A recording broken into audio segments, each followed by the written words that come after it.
Hi, everybody. Welcome back to another episode of Rock Talk. I am Kirsten Safford, your host from Kirsten Safford Art here on YouTube, also known as Rockin' Raccoon and Rockin' Raccoon 6 over on TikTok if you're over there. Look me up, come find me. It's a thrill and a joy to have you guys here with us today. We do have a very special guest, Lapidary Dave, someone that I think a lot of us are very excited to meet and talk to in person. And before we bring him on, I'm going to bring on and introduce our co-hosts today. So we have Ryan Brown. Hi, welcome. How's it going? Whoa, focus problems. That's okay. Yep. Go back and forth a few times. You'll figure it out. Oh my gosh.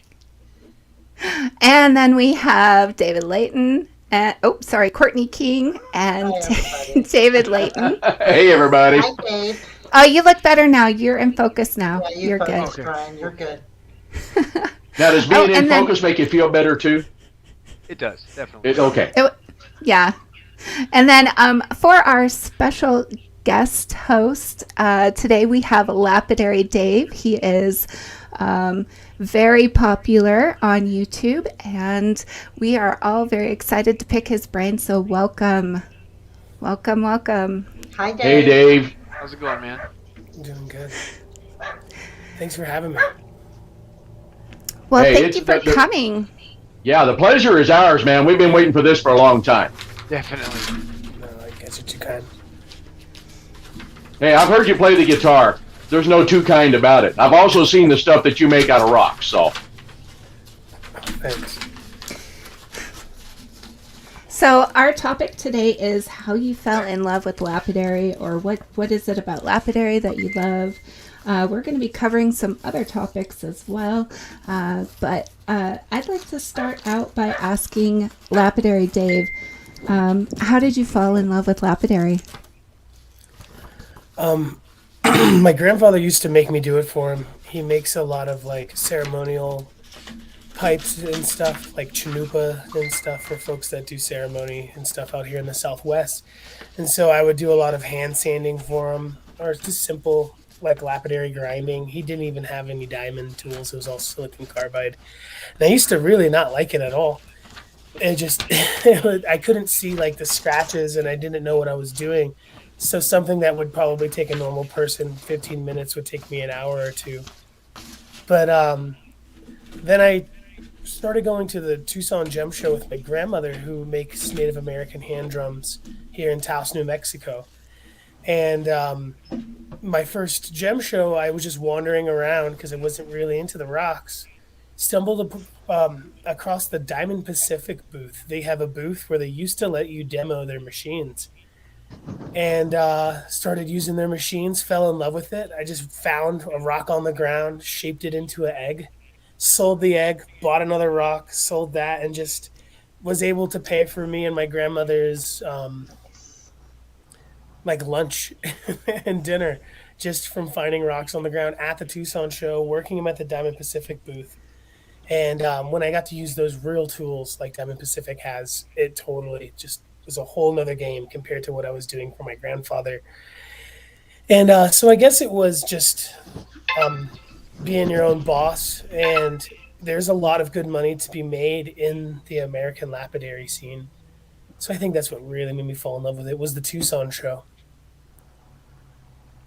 Yeah, that's a dream of mine to go to the Tucson show or even the Denver show. Me too. We have good shows in Utah, but they're nothing compared, So I can't even imagine walking through coliseums of just rocks. Right. Was it overwhelming? My first year, I didn't know what I was looking at. And so if you don't know what you're looking at, like you don't see flats of like material, you just see these cardboard boxes everywhere. And there was a lot of people who don't speak English at all. And, I wasn't good at communicating with folks that didn't speak English or Spanish at the time. So it wasn't overwhelming for me because I didn't know what I was looking at and I wasn't really emotionally involved. But the second year, I met one of my very good friends who became like a rock guru to me named Sprightly Sprite. He has a YouTube channel called Flashback Activator. He's mostly a weaver and a radio DJ. And he taught me how to communicate to folks who don't speak English. He taught me how to negotiate. And he would just tell me what I'm looking at. Then it became way too overwhelming. And I spent every single penny I had, literally probably went home with $3 or $4. Right. Easy to do. Oh yeah. And Yeah. that was overwhelming. And then like the negotiating, back in the day, I used to drive really hard bargains. Like I wouldn't pay more than 50% for anything. And I didn't make any friends who were dealers. In fact, to this day, even though I'm the complete opposite, I'd rather pay a little bit more to make a friend. There's still vendors that remember me from my second year who won't sell to me, even though I'm a nice dude and I would never do that. It took 1 year for me to get to get under some people's skins, and that it was just so overwhelming. And I thought that's what you had to do. I thought you had to be that bully buyer to get a good deal, and that's not what you have to do. I would never recommend that to anybody. I have friends who don't even know I have a YouTube channel or that what I'm filming could help them in any way, but I'm really kind to them. They're kind to me, and they invite me like, "Oh, fly out to Jaipur. I'll send a car for you." These worldly people are so incredibly kind. A lot of Americans might not be even used to that type of kindness. That making a friend is worth so much more in the gem world than it is saving any kind of money. And I was overwhelmed the first couple of years, and now you honestly start to see the same things. And then you recognize, if everyone's selling, if there's literally 500 Moroccan vendors, you find out who's selling the most affordable, trilobite fossils or, vanadinite, if everyone's selling the same stuff, you kind of whittle it down. And so even though there are 45 venues and 200,000 vendors, it's really more 200,000? something like that. So Or like crazy. 100 or something, 100 grand or something. And it really starts to come down when you know what you're doing after being there so long, you've seen it all. It's really kind of the same couple hundred that you're working with, and it gets a lot less overwhelming. But I have seen people standing there just shaking, and I'm like, "Are you okay?" And she's like, "I don't know what to do. I'm only here for the day. I fly back to wherever tomorrow, and I'm so overwhelmed. I don't know where to begin." And like straight up having like a panic attack from being at the Tucson show. Yeah. Well, and I've heard too that your best bet is to do your research, especially if you're not going to be there for a week or whatever. Do Right. your research, check the maps. What is it you're looking for? If you're looking for specifics, find out where those booths are going to be, because it is so big. Absolutely. And, I think the specialty behind the Tucson show to where that type of research will work, where it wouldn't really work at a mom and pop show, is that the specialty about the Tucson show, it's people from around the world. Where like a mom and pop rock show in America, it'll be names like Healing Minerals or Down to Earth Rock Shop, and you have no idea what they're selling What just they're by selling, reading their right. name. But Right. like you can pretty much bet your bottom dollar if a company called Uruguay Crystals is going to have amethyst cathedrals. And so even your first time going, you're exactly what you said, Courtney. A little bit of research goes super far at the Denver show and the Tucson show, because even if a particular vendor from a particular country doesn't have that material from their country, they'll tell you who does, Who does, right. because they're all really supportive to each other. That's awesome. Especially like folks from Brazil and Africa, like they'll walk you to their friend's booth a lot of times. And especially in India, a lot of my friends from East India and Pakistan, if we're looking for something, they'll walk us over. I had a gentleman leave his booth and get on a shuttle with me, 45 minutes just to take me somewhere that I was looking to spend $15. Right. Just right. And that's the beauty of the community, right? Mm-hmm. Definitely. That's a big appeal for me. Well, Hey and this guys, is something we've talked. I'm going to interrupt you for just a minute. Sorry, Dave. Matt, hey, I see that you're waiting in the wings. We do have another guest host today. Awesome. Yay, Matt. Matt, I'm not sure if he's with us, but I'm going to bring him on and then maybe he'll show up and say hi. That's okay. All right. So go ahead, Dave. Sorry, I didn't mean to I was just going to interrupt. say, in one of our previous episodes, we talked about how important it is to know the people that you're buying from in one capacity or another, some of the disasters that we've had in buying from people that were less than honest. And, especially when you're buying from overseas, you have no clue what Dave is doing. I mean, that networking, that's perfect. I mean, you have someone from every avenue that you can buy materials from. Having that trusted person is really important. Absolutely. Oh, so much so. Oh yeah. I think I always like to imagine that my channel was catered around education and like lapidary, but unfortunately, the gems shows started paying the bills for me. Yeah. So one Notice thing that. that I try to do is always share the information on the card, so that people can call them directly. I don't ever want a middleman for somebody, but when I film, I get the cops called on me all the time. Because Really? people don't want, oh yeah, at the 22nd Street show, and the 22nd Street show place, the best place in the 22nd Street show, one of the Outback Opal hunters called the cops, was trying to take me out back and fight me. Oh, wow. Just for filming. And I was live. I'm like, I'm not going to turn the camera off, buddy. It's like, I'm allowed to have a camera here. And that's Right. besides the point. But the thing is, I understand where he's coming from. There's such a scam overseas that someone can watch my video, screenshot or screen capture my video, make it look like they have pictures of that product for sale, and then they say, hey, can I have some more videos? They can take the videos from my video, Right. and they can use my video or anyone else. They can take a picture of Kirsten's stuff or anybody's stuff and put it up for sale. They get that Right. one sale. Right. What is PayPal? It's a unique email address Right. and Right. maybe a bank account, which is probably a lot easier to get in more or less developed countries where people, here it's an arm and a leg to get an ID and a bank account and stuff. I am 32 years old and do not have a bank account. Don't have a driver's license. And, but yeah, so I completely get that. You are so right, Dave. You got to know who you're buying from, especially if it's online. You know what I tell people? I said, let's video chat. Show it to me in your hand. I almost got ripped off for a $2,000 Collings guitar 2 days ago of a lady doing the same thing, or it could have been a guy overseas.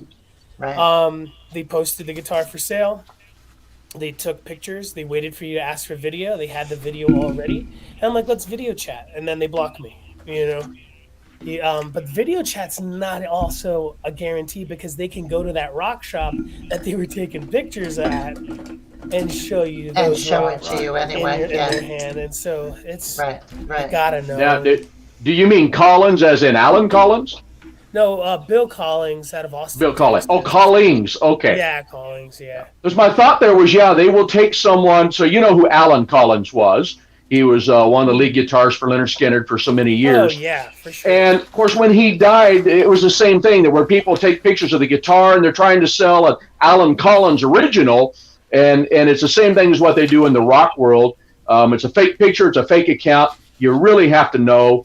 That piece of material that I sent you, Dave, as nice as what that opalized pet wood is, it's nothing compared to what it was. The pictures that were sent to me and even the video, nowhere near what was represented before I bought it. It was quite a bit of a disappointment in comparison. So, lesson learned. I wish I had that finished to share on the video today. That material was so awesome. It is nice material. Yeah, it is, but I know what you mean. You did send me the pictures of the original product. Right. And at least you got something because, that's the logistics to try to get anything back. I have heard that PayPal will no longer support gem deals or rock deals. I don't know how they're doing specific things. Like they're not. Really? They're not. That's what I've heard. This is over Wow. a year ago. I heard on some larger Facebook groups Yeah, I that haven't heard that. PayPal wasn't going to protect people for overseas rock sales. And Well, guys, there's Overseas- Yeah, and there's the I haven't had a understanding problem too with any that of that. Yeah, I haven't I beg your either. pardon? I haven't had a problem with any of that from PayPal, and we do tons of stuff overseas. Right. But to cut in about what we were just talking about, I most definitely don't buy from anyone that I haven't known for a while. right. Like somebody that I actually trust. I refuse. I will I not. mean, Ryan, did You you know- ever have a case where you had to file a claim with PayPal Yep, for? in the last year I definitely have. Yep. Then awesome. Then I guess it's just a rumor. I don't know. I have had no issues. That's our mainstay for what our source runs through for our business. Most Well, I definitely think is. you're really lucky there, Ryan, because Yeah. I can tell you a scary story I had about 2 years ago. The day before Christmas, I got ripped off for $2,000 from somebody that I had worked with and had bought incrementally larger and larger purchases from. Yeah. And so it doesn't always, I don't know, I think you're just lucky.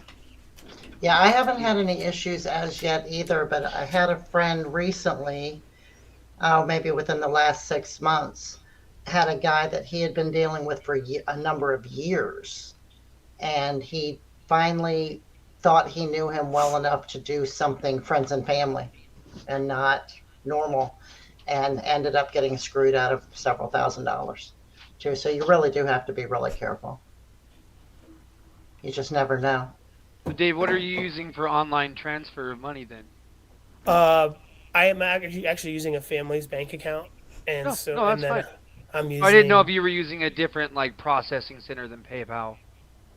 No, I use PayPal, Venmo. I should use Zelle, but I think you Okay. need a bank account because that's usually through a bank. Yeah, It Zelster is. banks. Yeah. Definitely super worried about taxes now. Never had to worry about that. PayPal over $600 altogether, so it could be 300 here and 300 here, and then it gets reported to the IRS. I shopped for people this year in Tucson, had $20,000 of other people's money go through my bank account that I'm gonna have to pay taxes. You're going to on. have to pay taxes on Oh, that. yeah. Oh, no. Yeah, lesson learned, and I'll just this coming year if I shop, I'll make sure to I'm taking taxes on everything. Right. And PayPal and Venmo, and I want to do Square. The only reason why I didn't jump on the whole Square card reader thing is because I thought they would have to text me card information, which felt sketchy. But I guess I send them a link of the invoice, and then they just put it in, and it's confidential. Exactly. Yep. So I think that's kind of the cool way to do something. I mean, a better way for North Americans. I've never even had to do that with Square, David. I've been using them for about 3 years for some stuff for the charity, and I just run a credit card or a debit card, just like anything else. I got the little card reader. You slide it in, it reads it, and sends it right to my bank account. So I've not had to fool with any of the rest. Yeah, that's awesome. I definitely got to get on it. I bought a PayPal one. It wasn't as streamlined as Yeah, been there. Square. Yeah. Right. I use Square through my website, but I don't have the physical card reader. Yeah, I noticed a lot of local companies using that now. Right. So I would like to ask Lapidary Dave, what is the weirdest thing a customer seller has said to you? I got a couple stories. My favorite is I was at the TCC, which is the original Tucson Gem and Mineral Show. It's like 3 days long, but then every other venue was like an outlet of that. And you have to buy a $25 ticket. I get the cops call on me there every year for filming. I'm used to it. And the cops are super cool. The Arizona cops are like, hey, it's public. We can ask him to leave. We're not going to make him delete. Anyway, I'm a huge conspiracy theorist. Conspiracy to me is the spice of life. Yes. And But we need to talk. I'm like alien. I like believe in extraterrestrials, especially like reptilian politicians and big man of God and faith. Not so much of organized religions and such. But regardless, I was walking by my friends always joke that like the Tucson show's probably like an international market for like alien fuel, like this weird little crystal probably helps you time travel.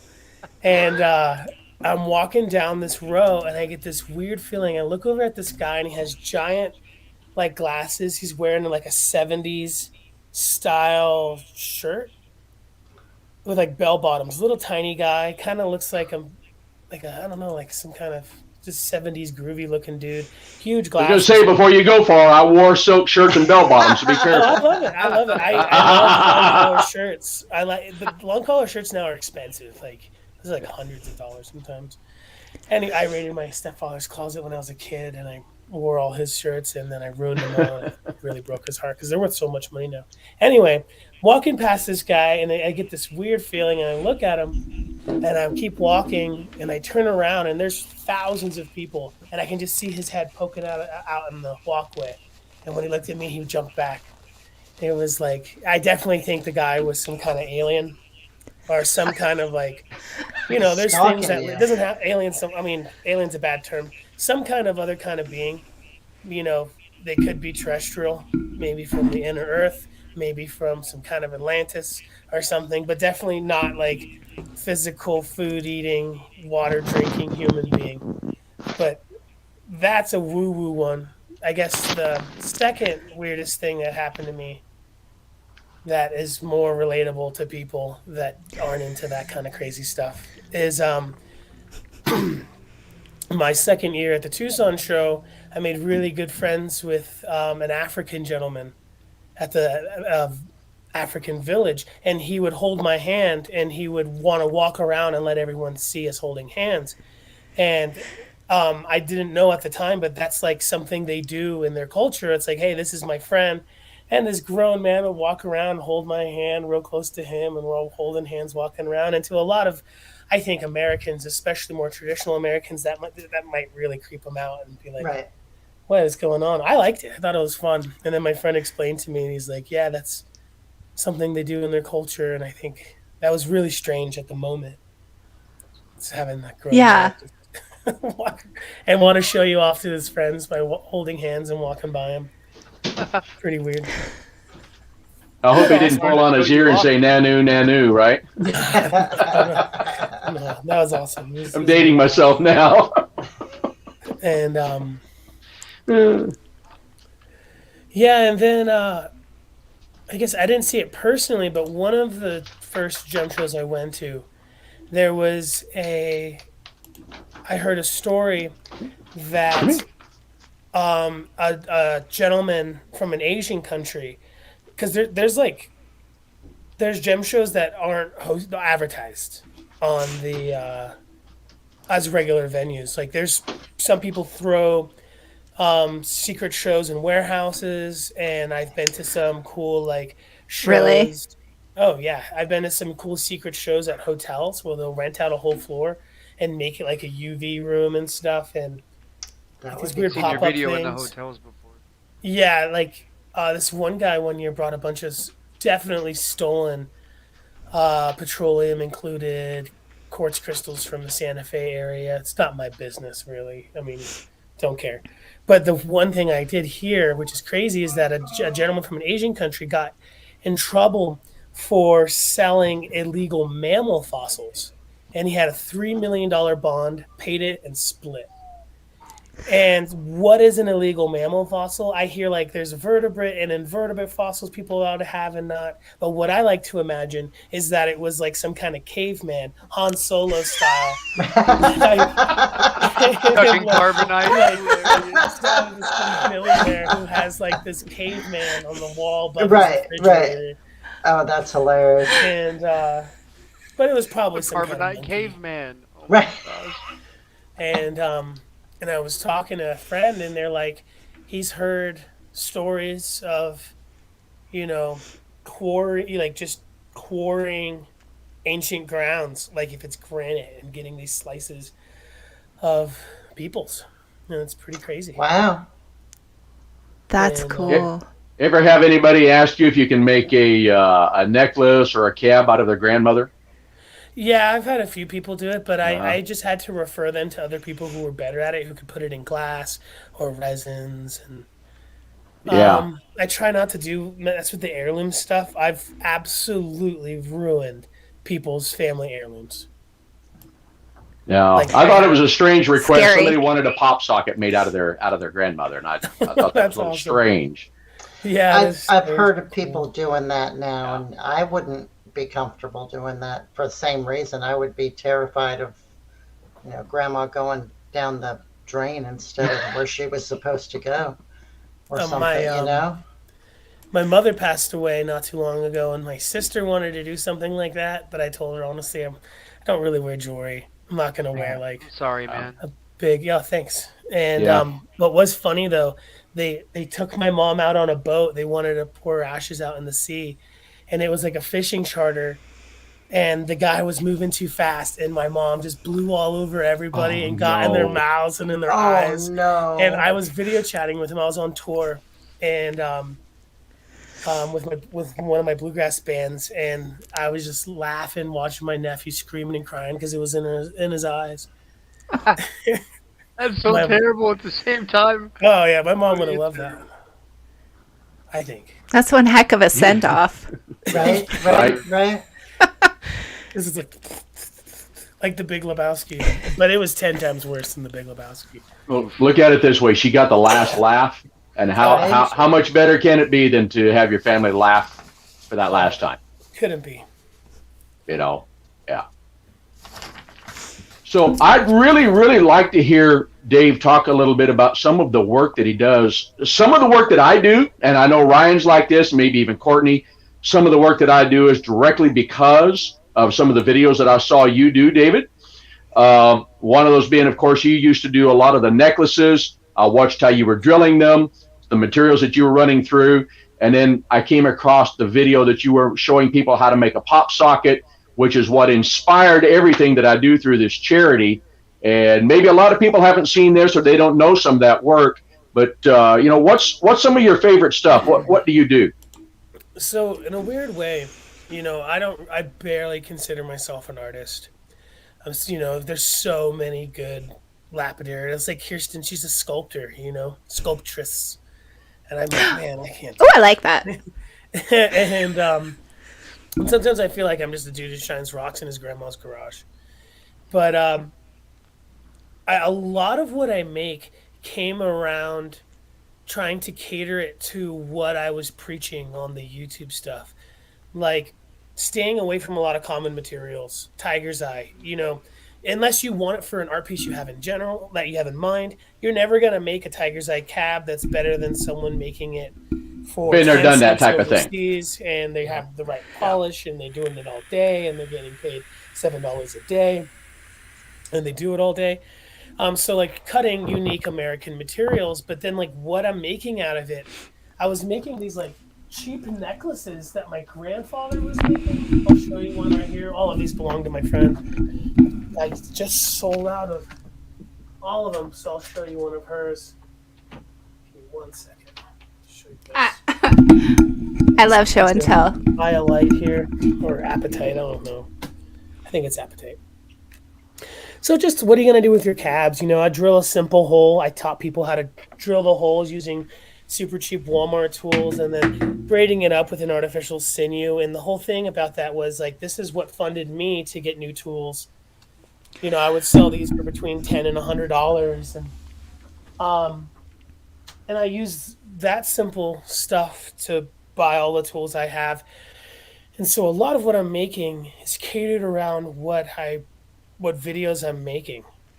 And then I kind of got stuck in that, and I haven't really branched out. In the last 2 or 3 years, I've kind of just been making cabochons, trying to make the best ones I can to where I can eliminate myself as cost per hour. You got to pay yourself. But if you work good enough material, you can bypass this idea of hourly pay. Like if you're sourcing a great turquoise, and just sourcing that, and you can get 1,000% of what you paid or more. A lot of I tell people as a lapidary, there's a lot of materials that you can get pretty affordably that you can get 20 times back what you paid for it after you worked it. That's right. You might not be the best, but there's always someone who wants to buy mom and pop America, especially in America, and there's always going to be people who want to buy it from you as an artist.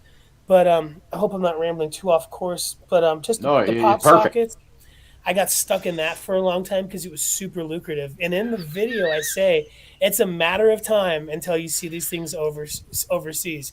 I got an Right. email from Right. the pop socket company just showing a picture of their pop sockets, and they were so much better than mine.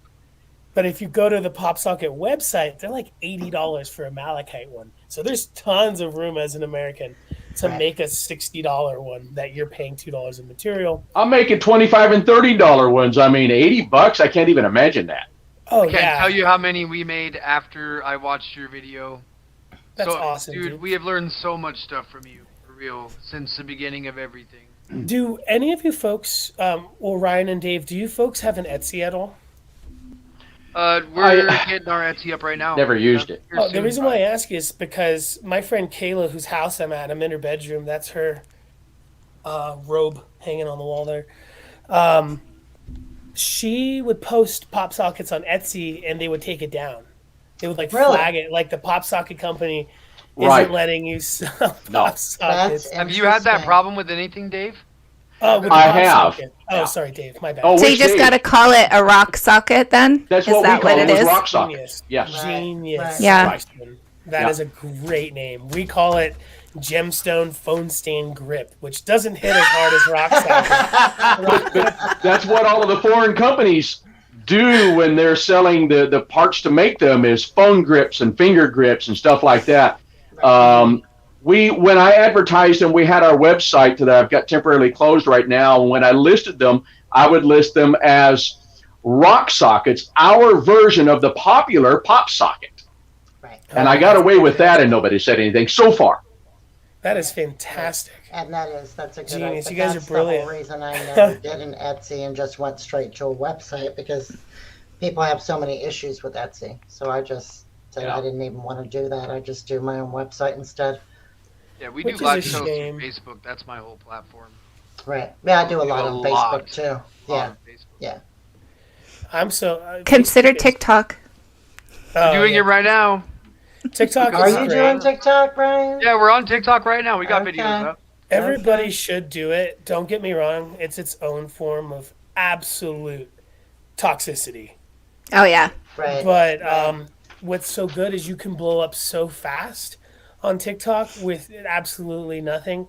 One video can get you 100,000 followers on TikTok. Right. It's just it's this new thing. Eventually, it's going to go the way of Instagram and other platforms where they're going to want you to pay for sponsored ads, and they're going to purposely throttle you until you pay these things. But I suggest everyone in the rock world start doing TikTok. Yeah. It might not be fun. It's You fun. might absolutely hate what you're seeing on that. I love it. It's a great platform for 1 minute conspiracy videos. And I got thick right? skin. It takes a lot to get through my skin. So dude, I think I just don't have the time or the patience for it, honestly. And we I do suck at the making videos videos, while we're making too. them. So yeah. I think one of the things you got to consider, at least with me, is I'm a completely different person on TikTok as I am here or on Facebook or in the real world. And it just allows me to connect a little bit to my creativity. But one of the things that people don't seem to catch on when they very first get onto TikTok is that the videos you like are going to show up in your feed. So you can't complain about seeing half naked, what's, Right. because you're the one liking it.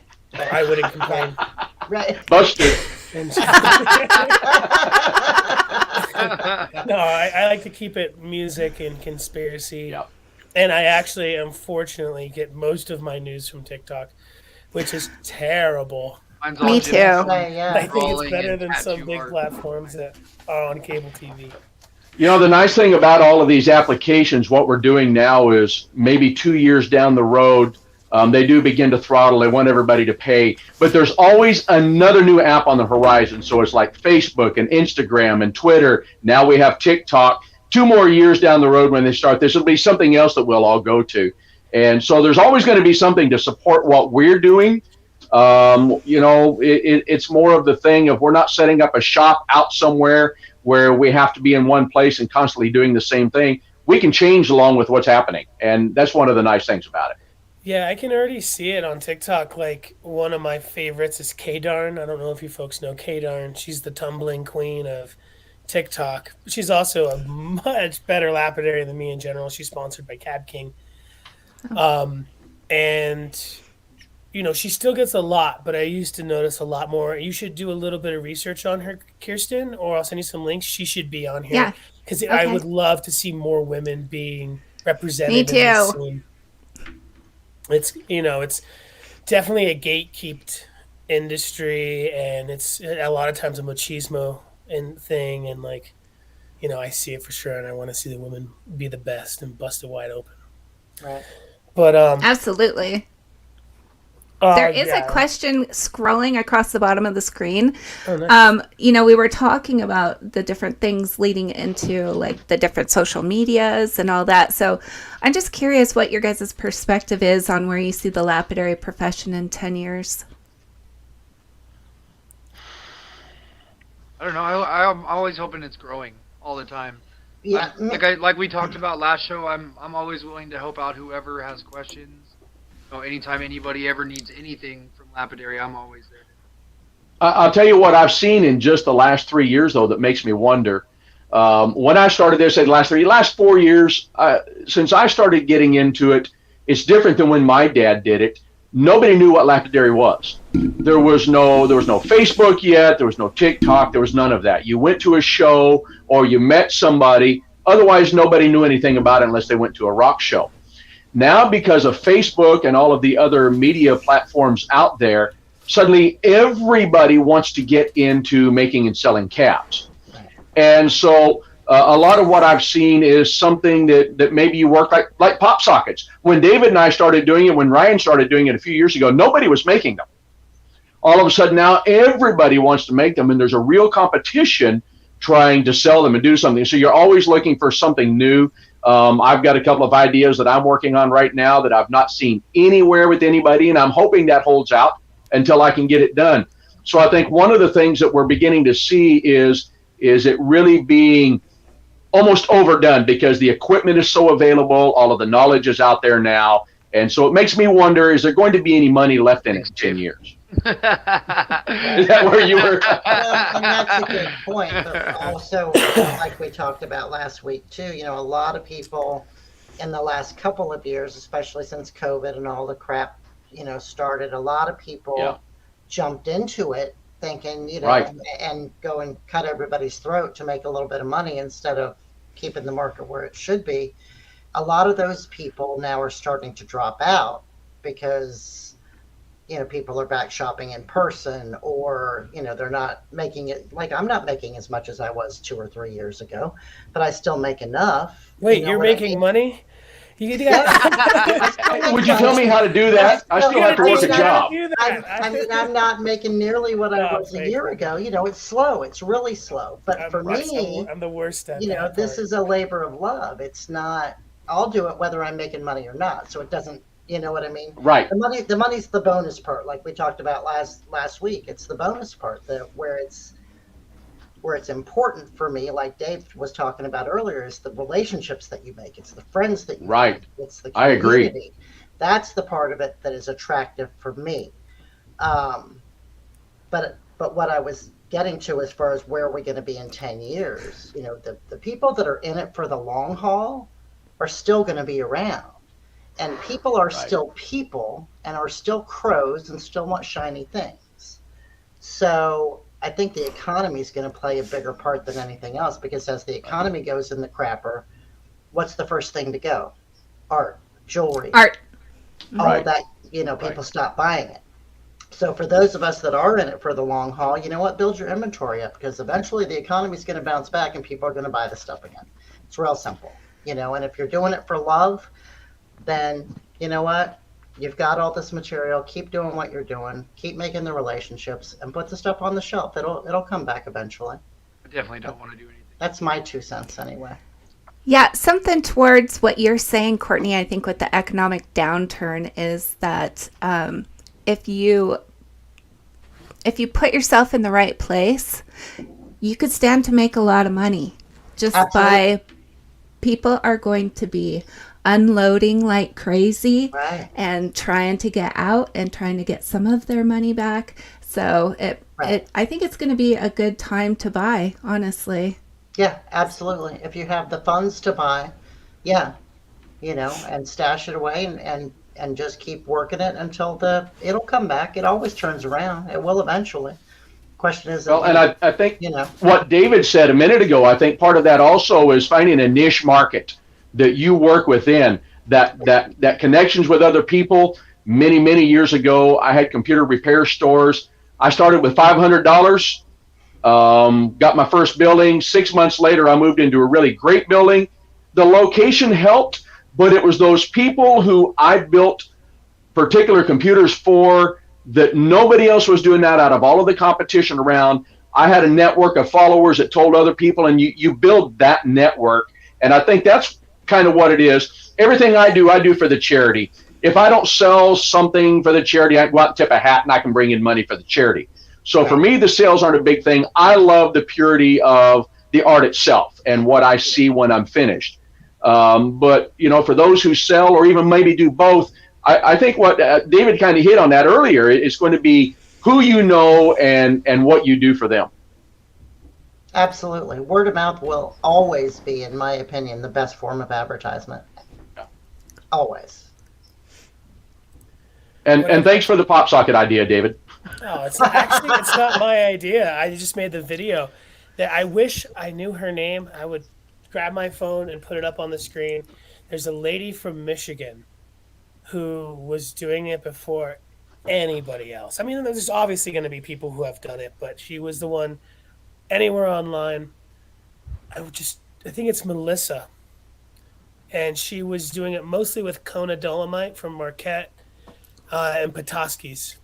I have a ton of both of those things. Yeah, I have a big chunk of the Kona back here right now. Kona is awesome. I'm in Iron Mountain. I actually invited you in one of your videos to come up here and go Oh, hunting. I'd love to. I'm sorry. I'm actually incredibly poor, being a musician. So like, I'll find a way there. I'll get a driver's license one of these days. and Where I are will you drive up at, there. David? You're in I'm New in Mexico? Taos, New Mexico, Okay. Okay. and I'm from Florida, but I live here now to be with my Right. grandma. There She's you my go. best friend. Nice. One thing I'm excited to see in 10 years is a lot of people, especially back in the golden days when shows weren't a thing. I mean, social media wasn't a thing. It was all who you knew. Mm-hmm. And those people who are on the other end of this middleman who are selling do not care if that middle person finds out. If the person trying to buy through the middleman finds out a direct conduit. One thing I do is I'm giving constant direct wholesalers, and that makes a lot of people mad. I get a lot of hate mail and stuff because of that. People saying, "Oh, my people know I made a living off of what these people didn't know." Right. Yes. And I think that's got to go. Let's become artists again, and there's still more than enough money in quality over quantity. You can go to a wholesaler and pick out the best ones, and it might, anybody can get something a similar size for $100, let's say an Amethyst Cathedral. But if you're picking out the best ones, those are still worth $500, and you still can make good money focusing on quality. There's going to be more quality. Quantity, which is dominated by Hong Kong, Jaipur, Philippines, Indonesia, that's going to come back to America in my mind, or is going to be incredibly competitive.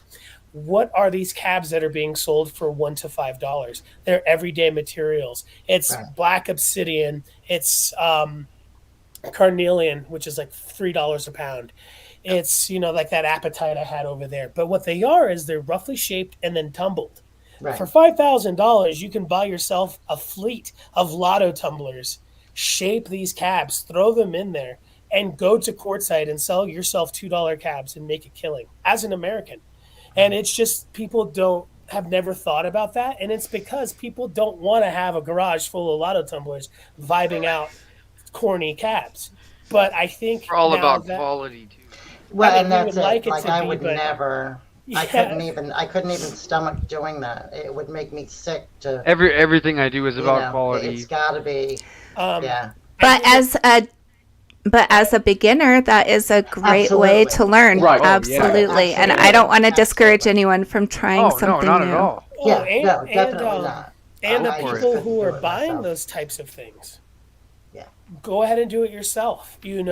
I'm really good friends with Natalie and Casper from Afghanistan.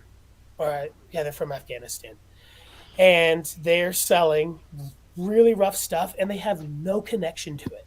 They literally come up to me and say, "Hey, Lapidary Dave, what is this stuff that I'm selling?" They have no idea. Or like, what should we sell? We can get anything. And I've had friends work with some of those folks who are like, they come in and they drive a hard bargain. They're like, this is junk. This is junk. And then they're like, how about this price? Okay, sounds good. Let's have some tea. And it's just this big game. And here's the thing. When we get past the gatekeeping with sourcing, there's going to be tons of people willing to do the wholesale in America. It is not hard. It used to be hard because the machinery was, people didn't know how it's made. Now it's, here's the thing. America, Germany, parts of the UK, we're the hobbyists. There's lots of stuff being made, but the hobbyists, where the hobby is where the consumer equipment's going to be made. And Hong Kong and Jaipur, especially in the Middle East, they're making their own flat laps and stuff. And for years, we couldn't compete because we didn't know what type of tools to use. Now you can get a Kingsley North catalog and literally get everything you need to just absolutely do everything that these wholesalers are doing, but even better. And I'm excited to see that within 10 years. I'm going to be one of those people who have a small, noisy fleet of vibro tumblers, and I'm going to be selling $1 to $4 cabochons of material that costs $4 to $10 a pound. But you know what? I'm going to be able to tell you how I bought it, where I bought it. There's going to be no secret. It's going to be made with love. It's going to be made here in the States. Not that that really has any, I don't have a problem. I'm not a only America kind of person. But that's going to change. Wholesale's absolutely going to change. What's not going to change, though, is wholesale jewelry manufacturing. Mm-hmm. But that's getting super easy to source. I worked for Highland Park for 1 year, and Sherman Rolland, one of the owners of Highland Park, told me something I'll never forget, and I tell this story a million times, sometimes better than others. You want to become rich, you buy a bunch of one unique material, you send it away to get made into cabs. Obviously you can do it yourself with these vibro tumblers and a 180 grit grinder, but you can send it away and get everything made for $1. You get the good stuff back. You grade everything. You send the good stuff to Gallup, New Mexico, to be made by the Dene in Gallup when high-end jewelry. Then you send the cheap stuff to Jaipur. That unique material, you own the source, you give it a chemical analysis, you give it a psychic analysis, you round every base, you get it made into spheres, you get it made into angels, you get it made into cats, you get it made into all these things, and it sounds miserable. Who wants to invest all that in so many things? Me, but there's people I'm who so do. Down. Yeah, exactly. Well, especially if it's material you can be passionate about. Yep. There's one great example I don't feel comfortable naming, but it's a gentleman who based a quartzite material that was a Home Depot landscape rock, and he was tumbling it, and you might know who I'm talking about. There's kind of these. I hadn't heard this. I can tell you off of this thing, but it was a Home Depot landscape rock. Had celebrity psychics do psychic analysis, did chemical analysis, had it made into spheres, Merkabahs, triangles, had it made into high-end jewelry, low-end jewelry, lower-end jewelry, base metals with the chocolate strips and stuff. And that's not going to come to America because there's no way to get around not paying someone $5 to $7 a day to do that type of work. But I think mom and pop are going to be doing that themselves. I could, any day, if anyone ever wanted to do that, I can give you a list of people to mail your high-end cabochons to be made into silver pieces for literally just over the cost of silver. And that's going to come to America. 10 years, long story short, the secrets are coming out, and you're not going to be able to hide them anymore. It's going to be people hounding and their aliens. own material. Yeah. You're going to hound your own material and own this claim if you want secrets. Because how the things have been being made, all the secrets in jewelry and in intarsia and in faceting. All that's just busted wide open. CNC with faceting is right there. There's already sculpture forming machines. You can put in a digital image. They can make a mold. It looks like a cookie cutter. A butter mold. It squirts silicon carbide through it and it vibrates, and you'll get 50 skulls made at one time. Wow. You know, a bunch of Pikachus, and you'll get a bunch of. That's where all the Pikachus and all the cats and all the baby Yodas and all the pumpkins are coming from, and that's literally going to be something that you're going to be able to send the CAD software to and get it made. You know, anyway. That's so cool. Oh, no, we love it. It's great. Sorry. I'm so sorry. No, don't be sorry, because all of this is quite interesting to all of us. I'm sure of it. Yeah. But when you're working in your shop, Lapidary Dave, I'm curious, what's like been the weirdest situation you've put yourself into, like the worst injury or like funniest injury, I guess, you've given yourself? I really like nitrile gloves when working wheels. Not nylon, not latex. For some reason, nitrile kind of hydroplanes off of these resin impregnated wheels. However, I get tons of people saying, you better take those gloves off. Spinning anything, you're going to get hurt.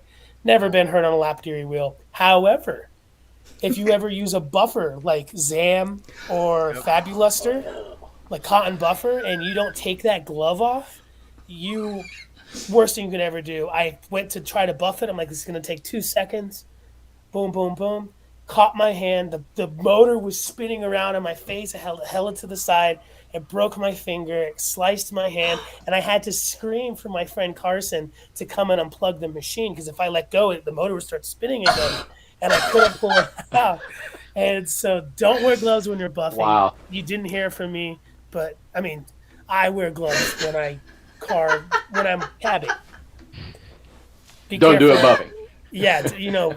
Lesson learned. People who've been telling me, and I tell a story all the time, I'm sure they're getting a big kick and a big I told you so. But also, I was cutting, I had a really nice patron here in Taos who'd give me all the work I wanted. And sometimes I would work for like 18 hours a day. And she gave me a gigantic box of kyanite, and I was cutting this stuff, but something in kyanite's really weird. It's relatively soft, but some spots, something in it's really hard and would make my wheels scream. And whatever that hard stuff was, it would break the kyanite. It would shoot little needles into my hands, into my face, but also into my eyes, because I wasn't wearing eye protection. Yeah, it's dangerous. And so, like, I've never worked kyanite. That's nuts. Yeah, you gotta be real careful with it. It's nasty. And it would get in my eyes. I have completely damaged my vision and damaged my lungs from not being safe in lapidary. The kyanite, I guess, is the funny one. But then those are great lessons. Do Ryan, Courtney, Dave, do you guys have any funny or traumatic experiences you want to share with us? So whenever we started our company, the first thing that we ever did, I had said last week, was cut Lake Superior agates. Well, I got that idea from Dave's video, Lapidary Dave's video on cutting septarians. That's why we did that in the first place. Big difference. But anyways, like, I don't know, probably 3 months after we started, I had got the trim saw attachment for my Cab King.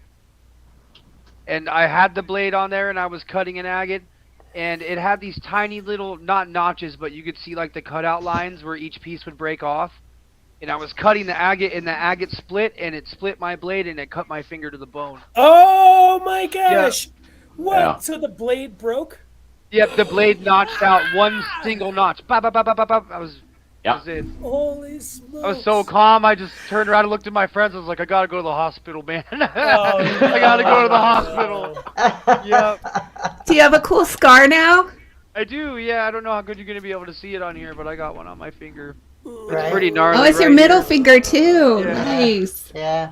Yeah, I only got 4 stitches. It wasn't that big of a deal, but it's all white, and I was like, yeah, man, I gotta go. Right. Yeah, anytime you see bone, it's time to go. Yeah, I don't have anything good like that. The worst thing I do, and I still do it all the time, is I bump the wheel and, grind Lick your part of my fingers. knuckles, or, especially if I've got fresh wheels, forget it. I'm, Oh, I'm those resin wheels. guaranteed I've got pieces of, I've got little scabs on my hands right now in 3 different spots because I'm just not very graceful. Courtney, what do you use when you get a brand new wheel? What do you use on the wheel to grind it down to make it smooth? Just an agate usually. Yeah, Just just like like agate Jasper, across. agate. Yep, What Jasper, kind of machine agate. do you use, Courtney? I use a Cap King 6-inch. Nice. Yeah. And do you I love buy Cab King wheels or do you buy REZ? I do not. I buy DP wheels. Ooh, I buy sister. Galaxy Cadillac. 100 grit and Novas. Absolutely. My That's opinion, all those I are some use. of the better wheels you could buy. I've I like tried those wheels. multiple brands and they just don't work for me. Over the last 6-7 years, they just piss me off. So why? So I generally, what I'll do is I'll buy a year's worth of wheels. Usually in January every year, I buy a whole year's worth of wheels and just set them on the shelf. And I change. I'm a little bit spoiled. I change my wheels out way more often than I probably should, but I like to have fresh wheels. And then I keep the ones that are about half worn for the softer materials. Courtney, if you don't mind me asking, how many sets is a year's worth for you? So I go through 4 100 grit and 280 grits a year. Really? Your hard wheels? No. That's your black wheel. That's your first resin. My first resin and my hard wheel. I Holy go through smokes. 2 600s, 1 12, and 1 3000 every year. So those of you who I'm on my 3rd year for my 14,000. Have you not seen her cabs yet, Dave? I usually cut. I cut. Oh my lord! Yeah. I cut Send me 30. a picture, Courtney. Yeah, I will. I usually cut 30 to 50 cabs a week though too. So I'm not cutting a couple cabs every week. I try and. You're dedicated. Oh yeah, it's what I do. I just want to say, for those of you who are watching in the audience who don't cut, she's not running through these wheels because they're breaking down prematurely. It's just wearing them out. Straight cabbing savage. Yeah. Hard working woman. That's what I do. Yeah, I'm a little bit of a nut job, but I love it. That's impressive. It's We've what been going makes me through 3 happy. blades a month per saw. But that's what it takes if you want to make a living at Lapidary. Yeah. Right. It's. That's why I'm a lucky guy. I do it for our charity. I work a full-time job. I don't have a retirement coming, so I'll work until I guess the day that I die, hopefully at 85 or so. But I cab for fun and for the charity stuff. Those who are doing it for a living, you go through material, and it's not always it's not what people think. I mean, it's not huge money. This equipment is expensive. It's not cheap. And so the profit margin is pretty narrow in comparison to what you're paying for the equipment. You got to be really dedicated. Yeah. We work hard, but we really love is. it. Right? Ryan, show him your plug real quick. Oh, Show I got Dave your plug. Hubei turquoise plugs that Courtney made on right now. Yo, how did you get them so perfectly circular? No, dude, I'm telling you, she is ridiculous. I'm not Do you do playing. that by hand, or do you use a pin Yep. bias? Or? Yep, she's made me Sujilite plugs. She made my my business partner Andrew like the most beautiful. Onyx, I got one right here. I The got one right Onyx plugs. I make them on the cab machine, and I do the saddles with the Dremel. Oh, so Real simple. you're spinning the stone? Yeah. Awesome. Yep. And you got to be careful when you're doing that. Don't dig in too fast. That's right. Yeah, that's right. Yeah. That's right. That is awesome. It's fun though. It's I love doing it. It makes me happy. It's kind of my zen place. You know what I mean? So. Yeah, I don't go through anybody for plugs from now on. I used to make them myself, and now I'm just like Courtney. I could make them, but damn. Right. You know what I mean? Well, your Sujilite ones were my very first ones. I'd never done plugs before that, so I was. Yeah, and I never thought that I was so these would nervous. trump that pair, and I don't ever wear that pair anymore. These are too awesome. Thank you. I love turquoise. I just saw Josh Jr. came up, made a statement. He said he's doing about 20 a week. And so what you just said about that kind of gives him an idea about the future as he increases. And he's someone from here local where I'm at. We've talked about him before because he works mostly with obsidian. I mean, he's phenomenal at working obsidian, does a great job. And Yeah, I wish I had time to do 20 a week. I just too many irons in the fire. I teach college part of the time, plus my full-time job and just all the stuff that's going on. So I don't wear out wheels that fast. But even when I do, it's like, okay, I only make so much money, and I'm not selling enough of this even for the charity to replace a lot of it. And equipment is expensive. If you're going to buy a good centered wheel, you're $350 to $550 for a single wheel. And they last you a long time if you buy centered, but a long time is relative to how much you cut. It is, and so I thought about going with the centered wheels at one point, and I decided not to because they're so heavy. I was worried. They are heavy. Yeah. Dave, I like that. You know what I mean? I was worried about the balance. So. Dave popped up in a random living room. It was hilarious. Oh, wonderful. I'm like, huh? That's great. That's great. Who is this gentleman or lady who's cutting the obsidian? That is Jaws Jr. Here in Dallas, Oregon.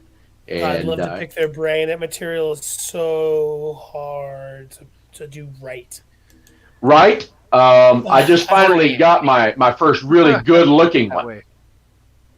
I imagine. So I'm friends with Kyle from World of Rockhounds. Look at that. He's right here. There you go. He is an obsidian guru. Right. Yep. For sure. Well, Opals, you could run wheels forever doing Opals. And that's the thing. So when you get done with your harder materials and you're moving on to softer materials, throw those old wheels on. Don't just throw them in the trash. Just because they're not working. So 30 to 50 a week for me depends on what kind of material I'm working, right? If I'm working softer materials, I can put out more because it's softer. It goes a little bit faster. But I'm also using those older wheels, right? So if I'm cutting jaspers and agates and that kind of stuff, I'm using the fresh wheels. When I get done with that batch and I'm going to a softer material, those wheels come off and the older wheels go back on. So I mean, it takes a while. Like I can tell you right now, I've got two 280s, two 600s, and 400 grit older wheels just sitting there that I can still use for softer materials, right? So it's not that they needed to be changed out necessarily. It's just that with the materials that I'm working at the time, I'm working hard materials right now. So I would prefer, rather than taking, so again, David, patience, right? No patience. I don't have the patience. Where do you buy that? Kingsley North? Yes. Patience. Yeah, right. Patience. No, because I just don't have joke. it. So like for me, like to take a piece of jasper on a wheel that's half worn and take that extra, few minutes it's going to take to get it shaped, I'd rather throw a fresh wheel on and save that half worn wheel for the softer materials, right? See, that made me cringe. And that then it goes real quick. Cringe. What comment? From whoever just popped up on the screen. I have this thing about amber. I have to do it by hand. I have to. It has to be done by hand. Yeah, I do most amber by hand. I use power tools, not lapidary tools. Yep. I don't know. I do not know how to cut it wet.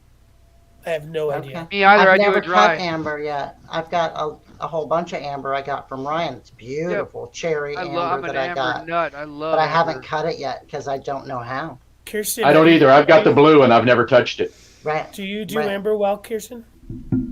I have never worked with amber.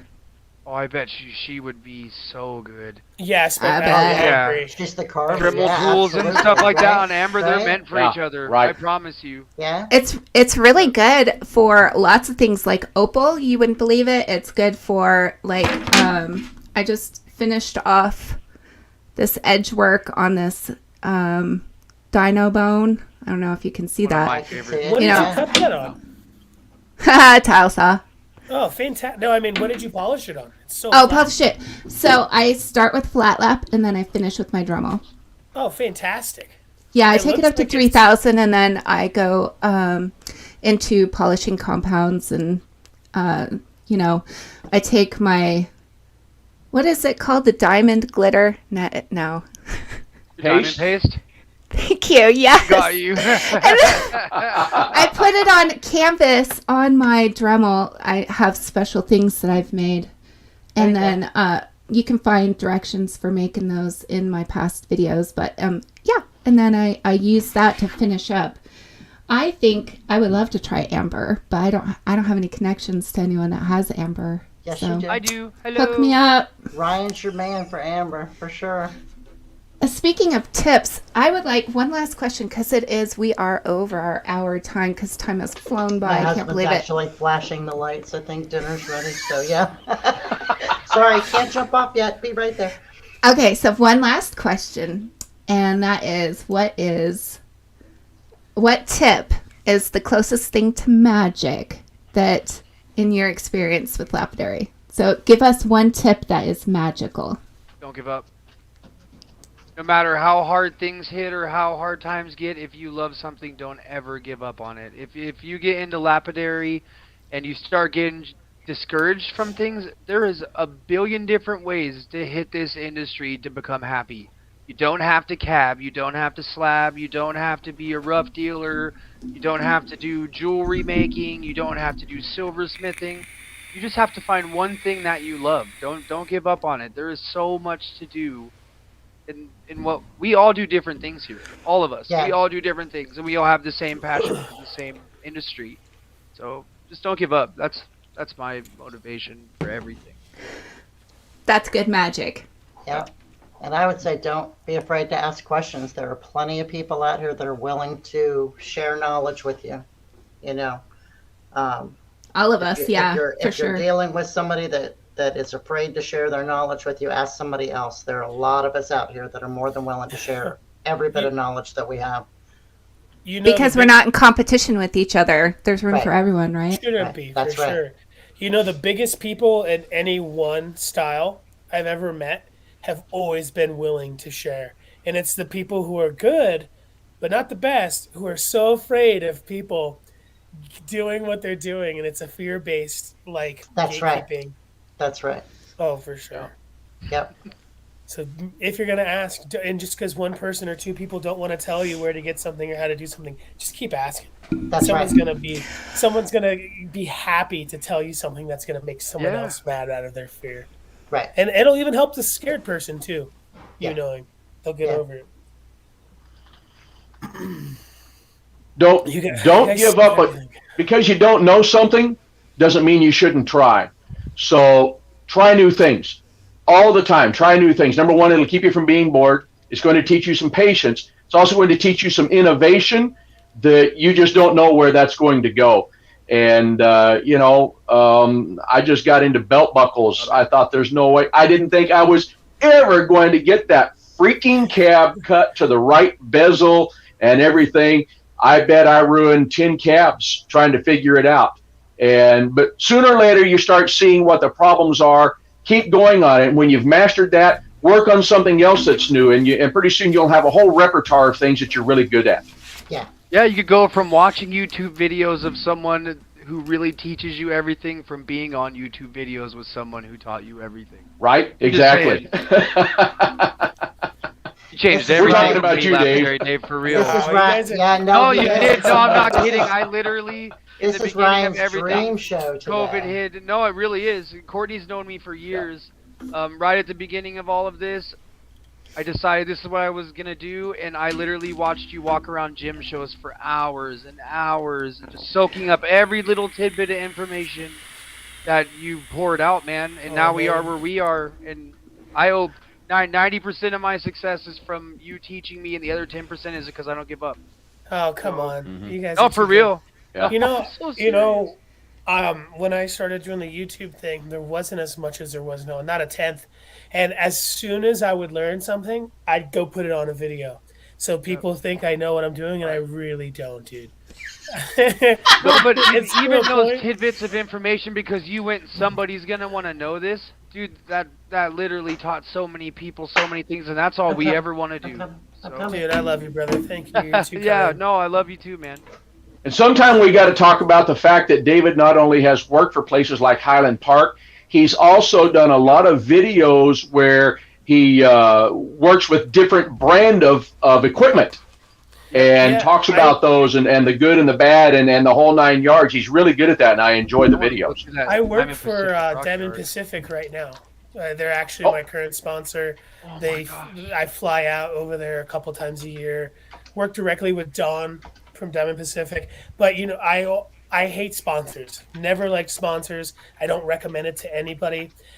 Cutting Edge Supply, my other sponsor, they're kind of like Kingsley.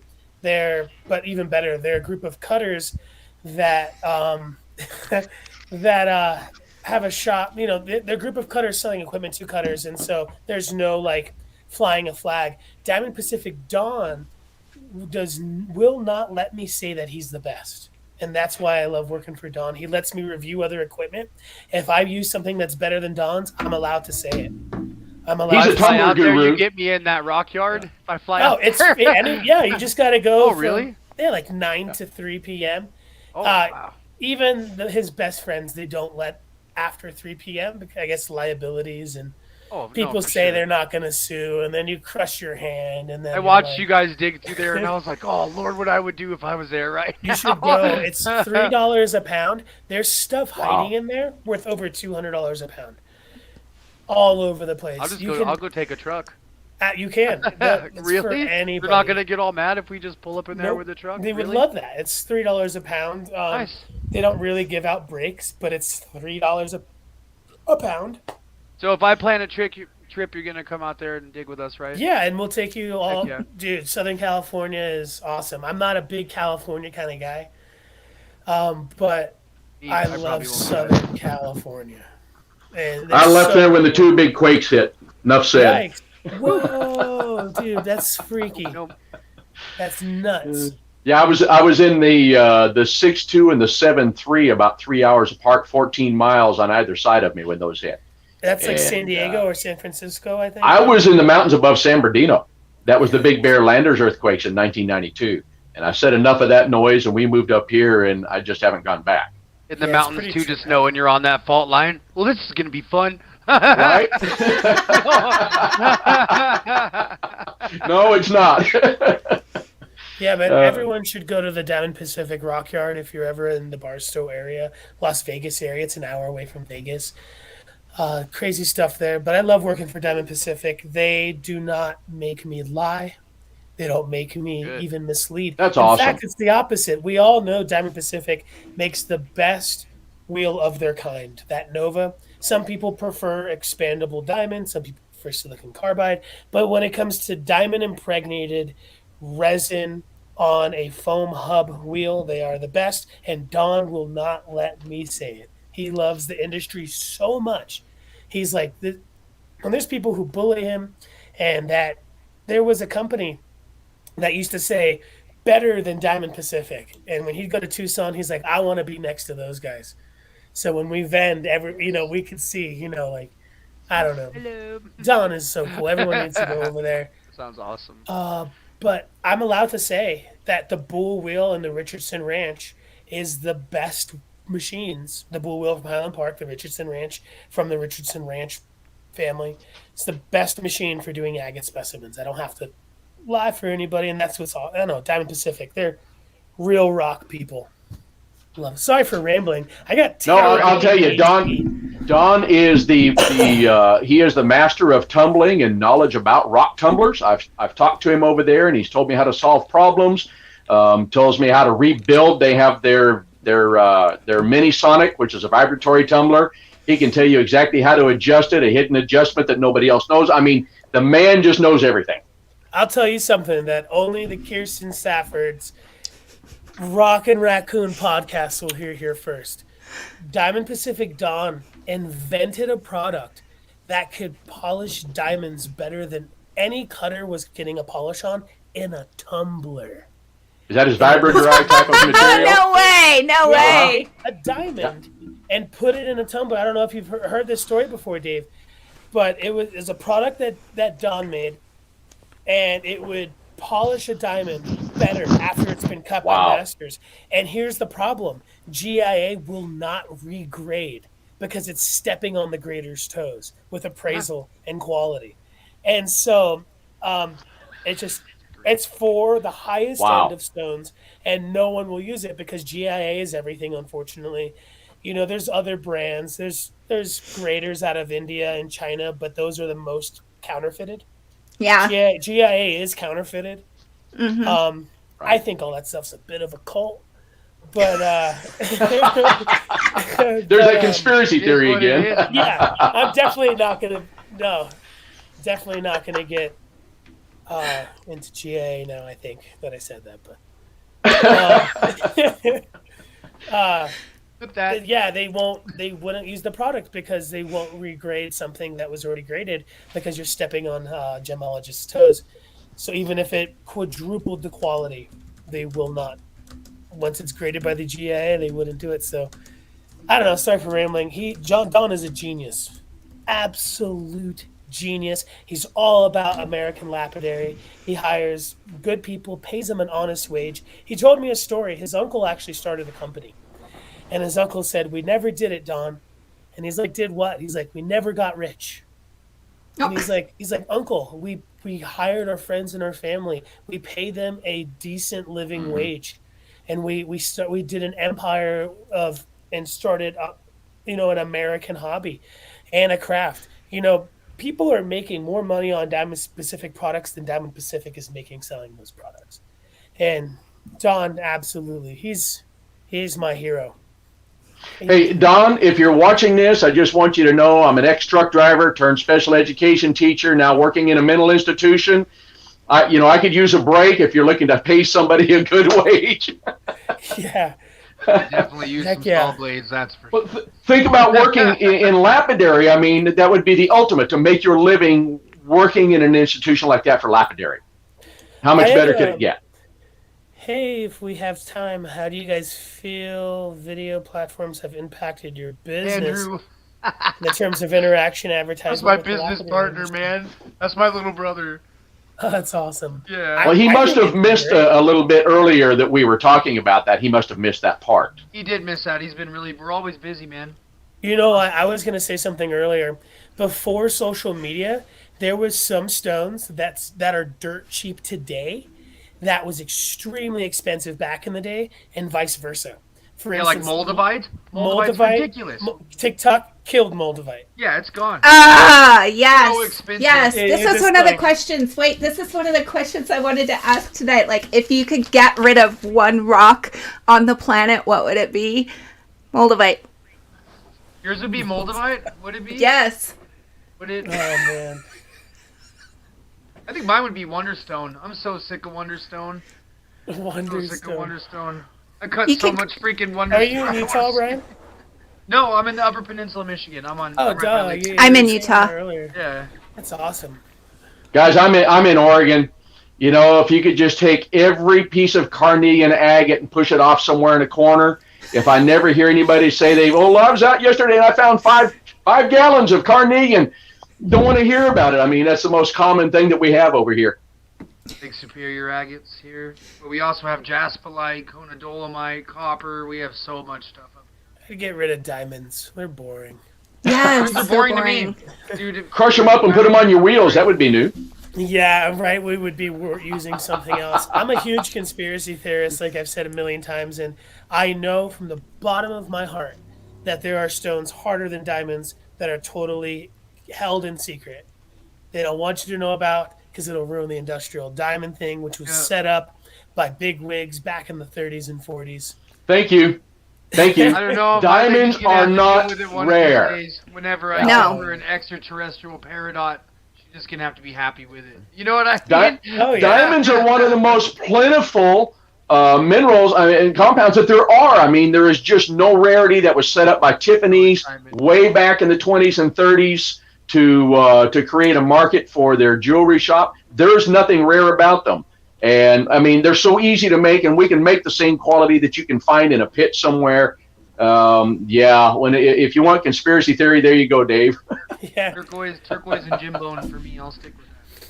I love I Jimbo. love That's Jimbo. my favorite. Oh yeah, yeah. I Can't Absolutely. get enough of it. Addiction. When I started, I've always been a turquoise person, phosphate freak, because it's the Southwest. But turquoise is skyrocketing right now. It Right is. That piece before of our eyes. moisten you had, oh my lord, I lost Oh, my dude, I'll mind. send I you was like, some. look at I'll it! send you some. If you pay for shipping, I will send you some, Ryan. What? I'll send But understand, all of you. PayPal, you should turquoise is skyrocketing, but it's a carrier. Howlite is going right up with it. All you have to do is put a little blue food coloring on it. Yo, Acetone you know, goes a long way. I I'll was tell you even that right now. what I was gonna say, Yes, Ryan. even stabilized material is skyrocketing. I'm starting to see Right. $300, $400, $500, $600 a pound Wow. for stabilized Wow. material. For Yeah. instance, Morenci 2, which is a Nakazari Mexican material, I see it all the time, $750 a pound. And another thing is, I used to get Campitos from Mexico for $25, $30 a pound. It's I see expensive it now. all the time for 120. Yep. Stabilized Kingman used to get it for 40, 50, 60. I see it for $275. I guess it's good. I mean, the Hartmans. I don't know if you folks know the Hartmans, Durango Silver Company, not to be mistaken. Oh yeah. Oh, With okay. Durango Turquoise Company, which is out of Durango, Mexico. The Hartmans really inspired me when I was younger because I was cutting a lot of stabilized material. That's what I could afford.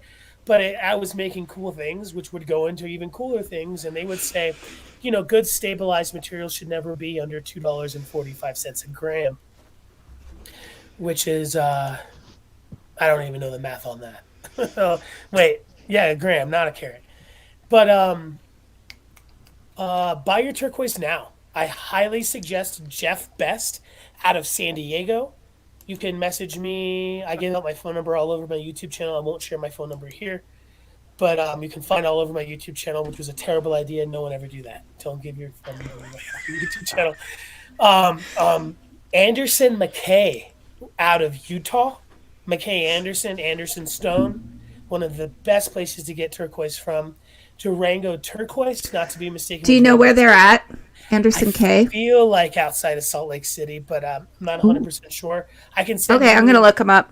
Yeah, Send me The the info. Ottomans are who yeah, I will get do, a lot sister. of my turquoise Highly from. suggest buying from him. Ottomans. His Blue Creek and his Morenci 2, that stuff I see for $600, $700 a pound. He's still selling it for like $1 a gram, which is what? $4.59 a pound. My boy over there. Yep, I got you.